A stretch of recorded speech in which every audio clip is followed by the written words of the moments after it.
warahmatullahi wabarakatuh. Salam sejahtera bagi kita semua. Om Swastiastu, Namo Buddhaya, dan salam kebajikan. Perkenalkan, nama saya Tiara Anggun Arini, NIM 1061992 dari Prodi S1 Kedokteran Gigi Institut Ilmu Kesehatan Baktiwiyata Kediri Angkatan 2019.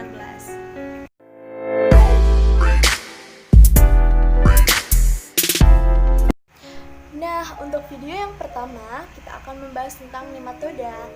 Apa sih nematoda itu? Nematoda adalah salah satu jenis cacing parasit yang banyak sekali ditemukan hidup pada tubuh manusia. Nematoda berdasarkan jenis hidupnya dibagi menjadi dua bagian. Yang pertama yaitu nematoda usus, dan yang kedua yaitu nematoda jaringan dan darah. Yuk, sama-sama kita simak video selengkapnya. Cacing nematoda usus merupakan cacing parasit yang distribusi geografisnya kosmopolit, menjadi permasalahan tersendiri bagi kesehatan masyarakat dunia. Hospes dari spesies cacing nematoda parasit usus ini kebanyakan adalah manusia, namun beberapa di antaranya ditemukan pada hewan. Apabila cacing tersebut telah berinvestasi pada tubuh hospesnya, maka akan menimbulkan beberapa gangguan dan penyakit pada sistem tubuh, tetapi cenderung mempertahankan kehidupan hospesnya. Nematoda usus terdiri dari beberapa spesies. Spesies tersebut diantaranya adalah: yang pertama ada Ascaris lumbricoides. Ascaris lumbricoides adalah salah satu jenis spesies nematoda usus yang banyak menyerang manusia, seperti dapat menyebabkan penyakit askariasis. Di Indonesia, prevalensi askariasis masih tinggi, terutama pada anak. Hal ini disebabkan oleh kurangnya pemakaian jamban keluarga, menimbulkan pencemaran tanah dengan tinja di sekitar halaman rumah, di bawah pohon, di tempat pencuci, dan di tempat pembuangan sampah. Bahkan di negara-negara tertentu terdapat kebiasaan memakai tinja sebagai pupuk. Upaya pencegahan yang dapat dilakukan antara lain, hendaknya membuang tinja atau feses pada WC atau jamban yang baik. Selanjutnya, pemeliharaan kebersihan perorangan dan lingkungan, serta hendaknya jangan menggunakan tinja sebagai pupuk kecuali sudah dicampur dengan zat kimia tertentu. Yang kedua adalah Enterobius vermicularis. Manusia adalah satu-satunya hospes Enterobius vermicularis. Tempat hidup cacing kremi dewasa biasanya adalah soesum dan bagian usus besar serta usus halus yang berdekatan dengan soesum. Penularan dapat dipengaruhi oleh tangan ke mulut sesudah menggaruk daerah perianal atau biasanya disebut dengan autoinfeksi, atau tangan dapat menyebarkan telur kepada orang lain maupun kepada diri sendiri karena memegang benda-benda maupun pakaian yang terkontaminasi. Debu merupakan sumber infeksi karena mudah diterbangkan oleh angin sehingga telur melalui debu dapat tertelan. Selanjutnya retrofeksi melalui anus. Larva dari telur yang menetas di sekitar anus kembali masuk ke usus. Anjing dan kucing tidak mengandung cacing kremi tetapi dapat menjadi sumber infeksi oleh karena telur dapat menempel pada bulunya. Upaya pengendalian dapat dilakukan dengan cara menjaga kebersihan diri sendiri. Kuku sebaiknya pendek dan selalu cuci tangan sebelum makan. Makanan hendaknya dihindarkan dari debu dan tangan yang mengandung parasit. Pakaian dan alas kasur hendaknya dicuci bersih dan diganti setiap hari. Anak yang mengandung Enterobius vermicularis sebaiknya memakai celana panjang jika hendak tidur supaya alas kasur tidak terkontaminasi dan tangan tidak dapat menggaruk daerah perianal atau anus. Dan yang ketiga yakni Trichuris trichuria. Cacing Trichuris trichuria pada manusia terutama hidup di sekum, akan tetapi dapat juga ditemukan di kolon ascendens. Pada tempat perlekatannya dapat terjadi perdarahan. Di samping itu, rupanya cacing ini menghisap darah hospesnya sehingga dapat menyebabkan anemia. Faktor yang bisa membawa cacing Trichuris trichuria ini adalah kontaminasi tanah dengan tinja. Di daerah yang sangat endemik, infeksi dapat dicegah dengan pengobatan penderita trichuriasis, pembuatan jamban yang baik, pendidikan tentang sanitasi dan kebersihan perorangan terutama pada anak, mencuci tangan sebelum makan, dan mencuci sayuran yang dimakan mentah adalah penting, apalagi di negeri yang memakai tinja sebagai pupuk. Cacing nematoda jaringan dan darah adalah cacing nematoda yang hidup pada saluran limfatik atau darah serta jaringan tubuh host dan inangnya. Nematoda yang infeksinya di jaringan tubuh biasanya bersifat parasitik pula pada hewan, misalnya pada kucing dan anjing. Nematoda jaringan dibagi menjadi: yang pertama ada Onsorcerca volvulus. Onsorcerca volvulus adalah salah satu nematoda jaringan yang dapat menimbulkan penyakit onchocerciasis. Parasit ini disebut juga dengan Filaria volvulus. Hospes definitif dari parasit ini adalah manusia, sedangkan hospes perantaranya adalah lalat Simulium damnosum. Habitat parasit ini di jaringan subkutan dan jaringan limfa. Pencegahan onchocerciasis yaitu menggunakan obat anti serangga yang mengandung DEET atau diethylmetatoluamid dan menggunakan baju lengan panjang serta celana panjang selama siang hari. Yang kedua yaitu Brugia malayi. Brugia malayi adalah nematoda jaringan yang merupakan salah satu dari 3 parasit manusia yang menyebabkan penyakit filariasis limfatik atau kaki gajah. Brugia malayi disebut juga dengan Filaria malayi dan Wuchereria malayi. Hospes definitif parasit ini adalah manusia, sedangkan hospes perantaranya adalah nyamuk Mansonia uniformis, Mansonia annulata, dan Anopheles barbirostris.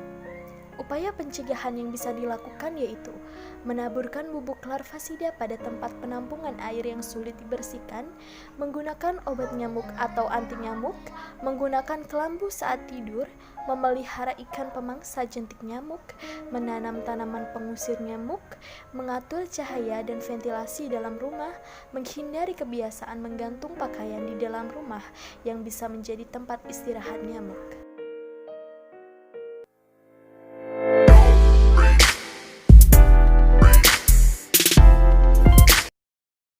Di video yang kedua ini, kita akan membahas tentang Cestoda. Apa sih Cestoda itu?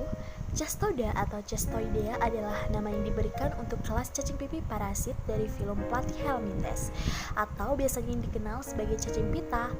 Nah, penasaran kan? Yuk kita sama-sama simak penjelasan selengkapnya. Cestopoda memiliki beberapa spesies. Yang pertama ada Taenia saginata berkembang dalam usus manusia, dibawa oleh sapi. Taenia saginata menyebabkan Taenia saginata pada skoleknya tidak terdapat kait-kait, memiliki hospes berantara sapi. Daur hidup Taenia saginata sama dengan Taenia solium. Yang kedua ada Taenia solium, berkembang biak dalam usus manusia dibawa oleh babi. Yang ketiga ada Zoanotaenia infundibulum, berkembang dalam usus ayam. Yang keempat ada Echinococcus granulosus, berkembang biak dalam usus anjing. Yang kelima ada Dipilobothrium latum, menyerang manusia melalui inang katak, ikan, siklops, udang-udangan. Dipilobothrium latum menyebabkan dipilobothriasis, parasit pada manusia dengan hospes perantara berupa katak sawah atau rana cancrifera, ikan, dan siklops. Yang keenam ada Hymenopus nana, cacing pita yang hidup dalam usus manusia dan tikus, tidak memiliki hospes perantara.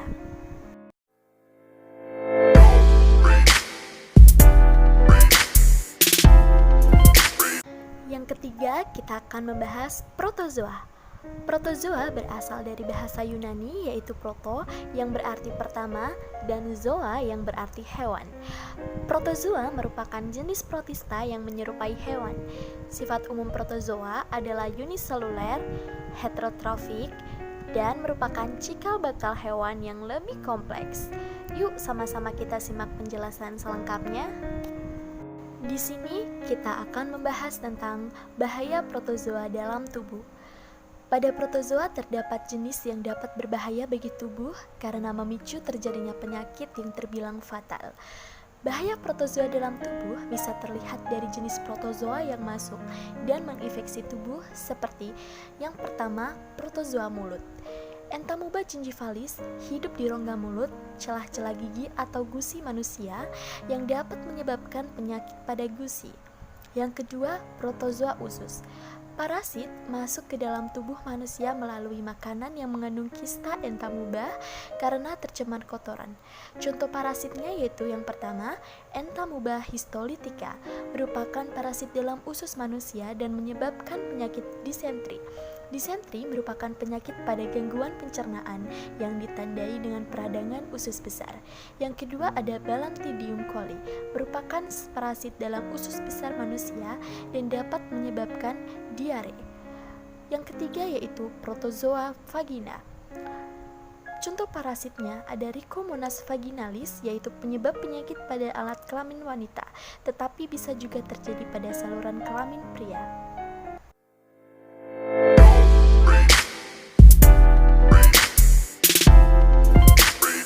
Di video yang terakhir ini, kita akan membahas tentang malaria.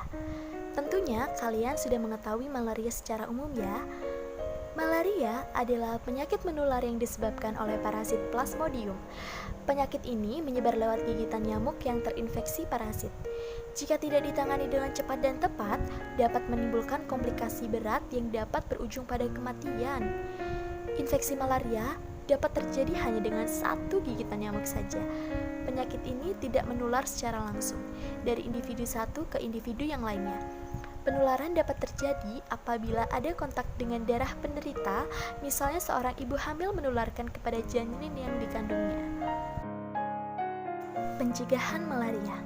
Cara paling efektif untuk mencegah malaria adalah dengan menjaga diri agar tidak tergigit nyamuk. Kalian bisa melakukan langkah-langkah berikut ini. Yang pertama, memakai lotion anti serangga. Yang kedua, menggunakan pakaian yang bisa maksimal menutupi kulit.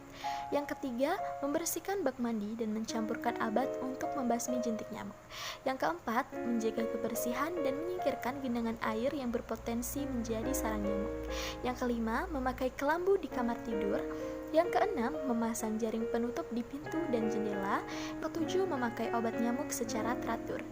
Dan jika kalian berencana pergi ke daerah endemik malaria, sebaiknya konsumsi obat anti malaria terlebih dahulu ya, agar menurunkan resiko terjangkit parasit penyebab malaria. Nah, kira-kira seperti itu video penjelasan mengenai nematoda, cestoda, protozoa, dan malaria. Semoga bermanfaat ya. Jangan lupa like, comment, dan subscribe. See you next time. Wassalamualaikum warahmatullahi wabarakatuh.